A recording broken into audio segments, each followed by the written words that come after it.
In today's investing session, James Brewer of Envision Wealth joins me now for a look at socially responsible investing or green investing in some cases. So thanks for coming on the show. Thanks for having me.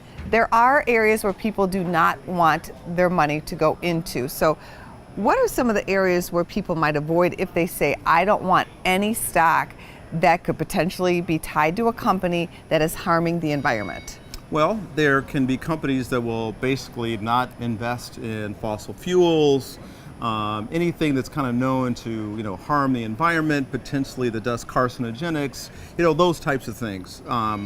There are other things where you can say, I don't want to invest in the Republic of Sudan, I don't want to invest in for-profit prisons. There's lots of different things depending upon you and the outcomes that you want to have for your own portfolio. And then there are people who say, I do not believe in climate change.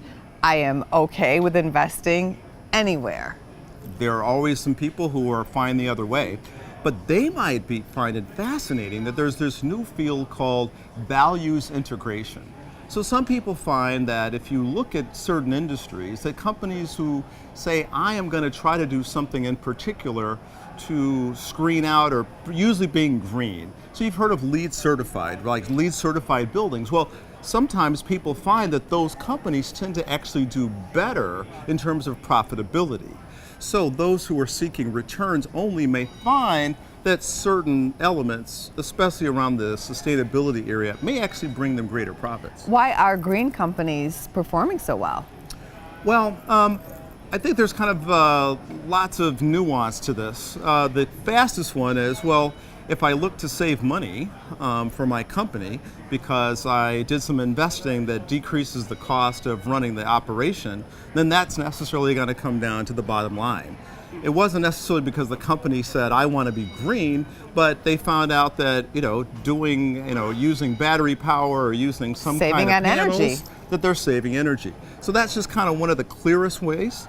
There are some other ways that are a little bit less clear. I'm doing things because I feel that it is right. Maybe it's the social responsibility of the company, and they find that there are people who would invest in them because they hear that they're doing those types of things. especially among millennials.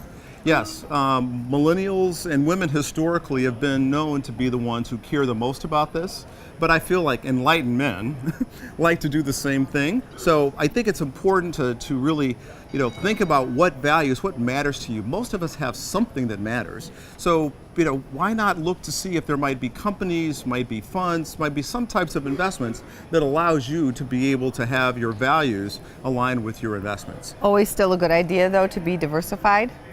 Always, always, always.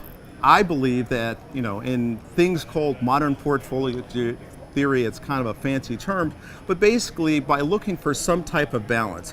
Each one of us has our own level of balance. If we bring in some bonds, we bring in stocks, there's different types of stocks that actually works to your particular risk tolerance, and you can surprisingly find an array of options inside of the socially responsible world to be able to do that. Thanks so much for coming on the show. It's always my pleasure, Angie. Check out businessfirstam.com to find out where to see our entire show. And don't forget to like, follow, and share Business First AM.